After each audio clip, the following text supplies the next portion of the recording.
et bienvenue dans ce tout premier épisode du Petit Plaisantin. Nous voici dans mon atelier où je restaure cette voiture ancienne. Je vous propose de commencer par une devinette.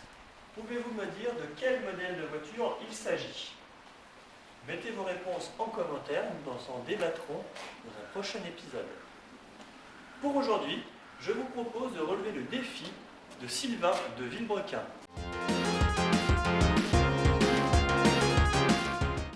En effet, Sylvain et Pierre ont posté une vidéo où ils se baladent dans les greniers de benzine pour nous montrer tous les cartons des goodies à destination des loulous qui ont cotisé pour le multiplat.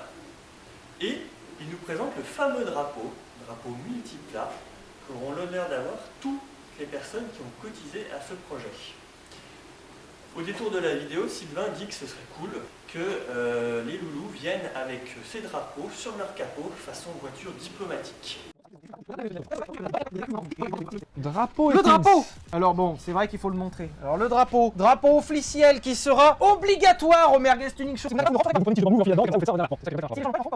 a qui vont le croire. Si possible, vous viendrez avec le drapeau sur une aile de votre voiture, comme les voitures présidentielles. C'est parti. Alors voilà, pour relever ce défi, je dispose d'équerres comme ça, qui servent normalement à la charpente.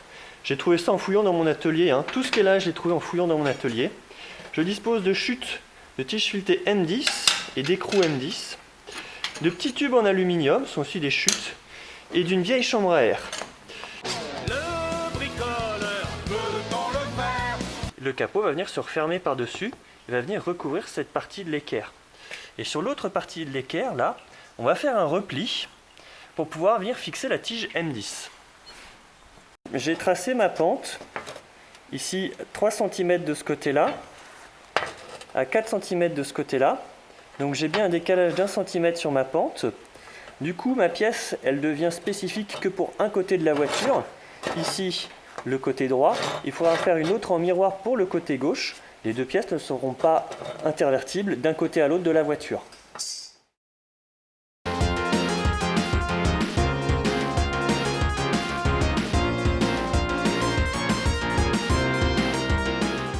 Voici la pièce, une fois la chambre à air collée aux doubles faces. Cette partie-là ressort pour pouvoir mettre dessus la tige filetée M10. Je suis allé faire un trou là à la perceuse à colonne avec un foret de 10 évidemment. Et puis j'ai fait une deuxième pièce en miroir. Il ne reste plus qu'à mettre les bouts de tige filetée M10. Alors voilà, j'ai fixé la tige filetée M10 sur la pièce qu'on a vue précédemment. Le capot est entrouvert. Il suffira de glisser la pièce comme ça et de refermer le capot. Il suffira ensuite de mettre ce tube en aluminium sur la tige filetée pour faire une belle finition, un petit coup de peinture noire, parce que comme dirait Benjamin, faut que c'est propre.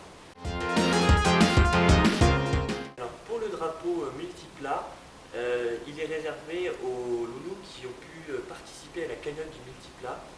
Malheureusement, j'ai découvert la chaîne Villebrequin que trop tard, la cagnotte était déjà clôturée. Et donc je vais devoir me débrouiller moi-même pour ce drapeau. Après un petit passage sur Photoshop, je pense que je suis pas loin d'y arriver. Et puis pour me rattraper, sachez Pierre et Sylvain que je suis tout à fait partant. C'est une billetterie est ouverte pour le Merguez Tuning Show. Moi j'achète mes billets direct.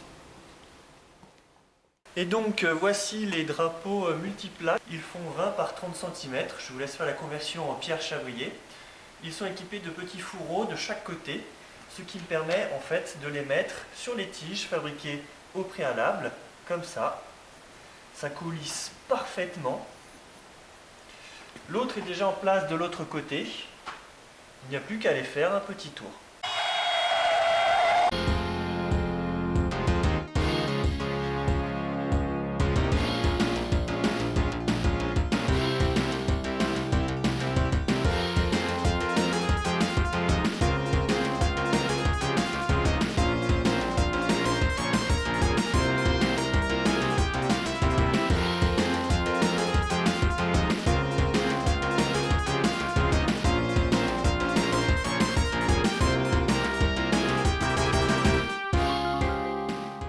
Je me balade avec mes drapeaux, et sur quelle voiture je tombe?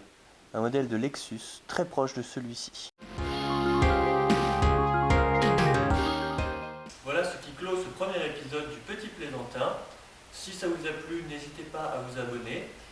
Dans le prochain épisode, nous ferons un essai du multiplat de Villebrequin.